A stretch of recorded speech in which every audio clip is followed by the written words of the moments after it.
សួស្តីអ្នកទាំងអស់គ្នាចឹងថ្ងៃនេះខ្ញុំចង់មកចែករំលែកទាក់ទងទៅនឹងបច្ចេកទេសនៅក្នុងការបណ្ដុះនៅកូនដំណាំហើយទទួលបាននៅអត្រានៃការដាំដុះខ្ពស់អញ្ចឹងដើម្បីធ្វើការបណ្ដុះនៅកូនដំណាំឲ្យទទួលបាននៅអត្រានៃការដាំដុះខ្ពស់គឺយើងត្រូវមាននៅសម្ភារៈមួយចំនួនដូចជាយើងត្រូវមានកញ្ឆែងច្រែសម្រាប់បណ្ដុះកូនដំណាំដីសម្រាប់បណ្ដុះកូនដំណាំហើយនិងគ្រាប់ពូជបាទអញ្ចឹងថ្ងៃនេះយើងមាន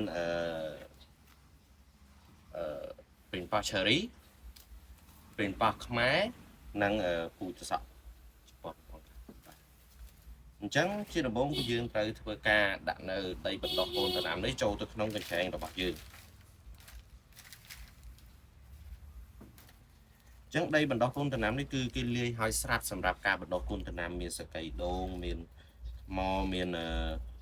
ជីកំប៉ុស្តមានជីវជាតិហើយស្រាប់សម្រាប់យើងធ្វើការយកមកបណ្ដុះកូនដំណាំគឺវាមានអត្រានៅក្នុងការដាំដុះខ្ពស់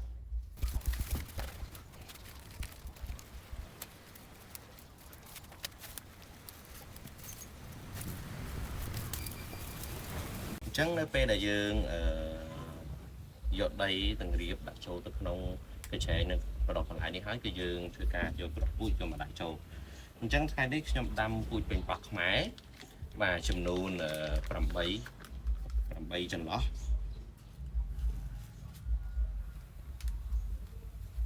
ចឹងមួយចន្លោះយើងអាចដាក់3គ្រាប់2គ្រាប់ឬក៏4គ្រាប់តែយល់ល្អយើងដាក់3គ្រាប់អញ្ចឹងនៅពេលណាដែលយើងបណ្ដុះគឺយើងធ្វើការយកដៃយើងនេះឲ្យវាឲ្យមានជាប្រហោងប៉ុន្តែសូមបញ្ជាក់ផងដែរថាអាប្រហោងនេះយើងកុំឲ្យជ្រៅពេកដោយសារតែពូជពេញប៉ោះ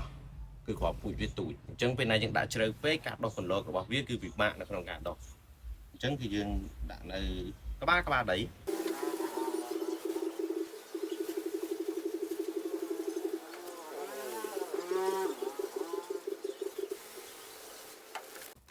អញ្ចឹងខ្ញុំបានដាក់នៅមួយចន្លោះ3គ្រាប់អញ្ចឹងនៅសល់ប្រមាណគឺយើងធ្វើការរក្សាទៅទុកវិញហើយយើងនឹងធ្វើការលុបវា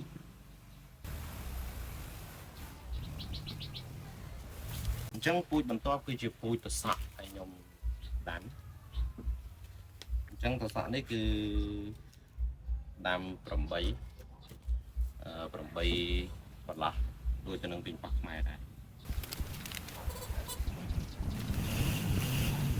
អាពូជនេះវាធំហើយវាតិចផងអញ្ចឹងមួយចន្លោះគឺយើងដាក់មួយគ្រាប់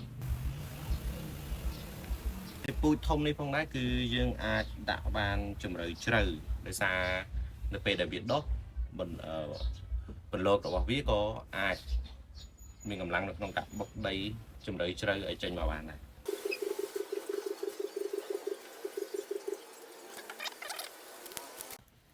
អញ្ចឹង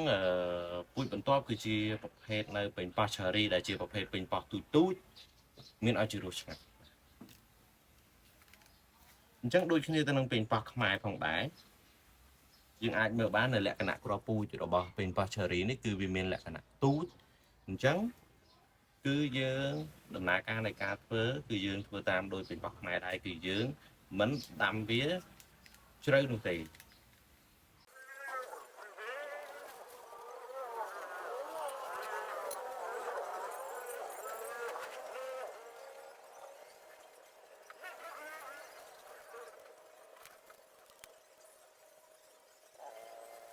បាទអញ្ចឹងនេះរួចរាល់អញ្ចឹងសួរថាមូលហេតុអីបានយើងត្រូវធ្វើការបណ្ដុះនៅកូនដំណាំនៅក្នុងជ្រែងនេះយើងមិនដាក់ពូជផ្ទាល់នៅក្នុងដីអញ្ចឹងការបណ្ដុះកូនដំណាំនៅក្នុងជ្រែងនេះគឺធ្វើឲ្យអត្រានៃការដុះរបស់កូនដំណាំមានអត្រាខ្ពស់ជាងការដាក់នៅក្នុងដីយើងដឹងស្រាប់ហើយថានៅក្នុងដីគឺមានប្រភេទសត្វល្អិតដូចស្រមោចឬក៏សត្វល្អិតអីផ្សេងទៀតនៅពេលណាដែលយើងអាចដាក់ពូជផ្ទាល់ទៅក្នុងដីសត្វទាំងអស់នោះអាចដឹកជញ្ជូនពូជនឹងយកទៅធ្វើជាចំណីអាហាររបស់ពួកគេឬក៏ហេតុផលមួយទៀតគឺដីវារឹងពេកនៅពេលណាយើងដាក់ពូជទៅបន្លកវាពិបាកនៅក្នុងការដុះអញ្ចឹងការបណ្ដុះនៅក្នុងជ្រែងនេះគឺជាជម្រើសដែលល្អបំផុតហើយយើងមិនចំណាយអស់គ្រាប់ពូជច្រើនដូចនឹងការព្រោះឬក៏ការបណ្ដុះនៅក្នុងដី វាល្អសម្រាប់កសិករទំនើបនិងអ្នកដែលដាំនៅក្នុង greenhouse ឬក៏ផ្ទះស្បៃបាទអញ្ចឹងនៅពេលណាដែលយើងធ្វើនេះបណ្ដុះវារួចហើយបែបនេះគឺយើងនឹងបាញ់ទឹកស្រោចវាឲ្យជោគហើយយើងនឹងមានជាគម្របដើម្បីធ្វើការបង្ហប់វាកុំឲ្យឆាប់ហួតទឹកចេញក្នុងរយៈពេល3ថ្ងៃឬក៏ពេលដែលវាដុះពន្លកចេញជាស្លឹកមកយើងនឹងអាចដកនៅគម្របនឹងចេញបានយកវាទៅដាក់នៅក្នុងហាលថ្ងៃរយៈពេលទៅតាមចំនួននៃរុក្ខជាតិដែលអាចយកទៅស្ទូងនៅក្នុងដីបានបាទអញ្ចឹងនេះគឺជា spray បាញ់ដំណាំអញ្ចឹងគឺយើងធ្វើការដាំបាទអញ្ចឹងគឺយើងធ្វើការបាញ់ទឹកនឹងលើក្របពូជនេះមកបាទការបាញ់ទឹកលើក្របពូជនេះមក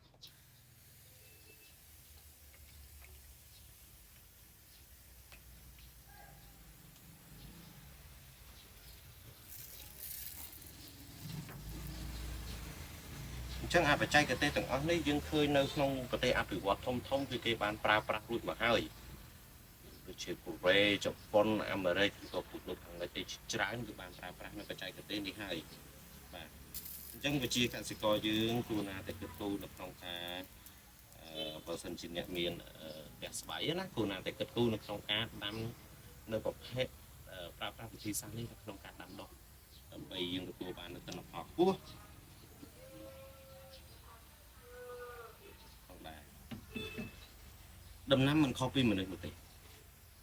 នៅពេលណាដែលការដុះពន្លកដំបូងនៅជាកូនដំណាំមានសុខភាពល្អនោះការដាំការដុះលូតលាស់របស់វានៅពេលខាងមុខក៏ឲ្យផលផ្លែផ្កាច្រើនដូចគ្នាផងដែរអញ្ចឹងហេតុនេះហើយទើបត្រូវធ្វើឲ្យយើងនឹងយកចិត្តទុកដាក់ខ្លាំងនៅក្នុងការបណ្ដុះកូនដំណាំឲ្យកូនដំណាំមានសុខភាពល្អតាំងពីដុះពន្លករហូតដល់វាចេញផ្លែចេញផ្កា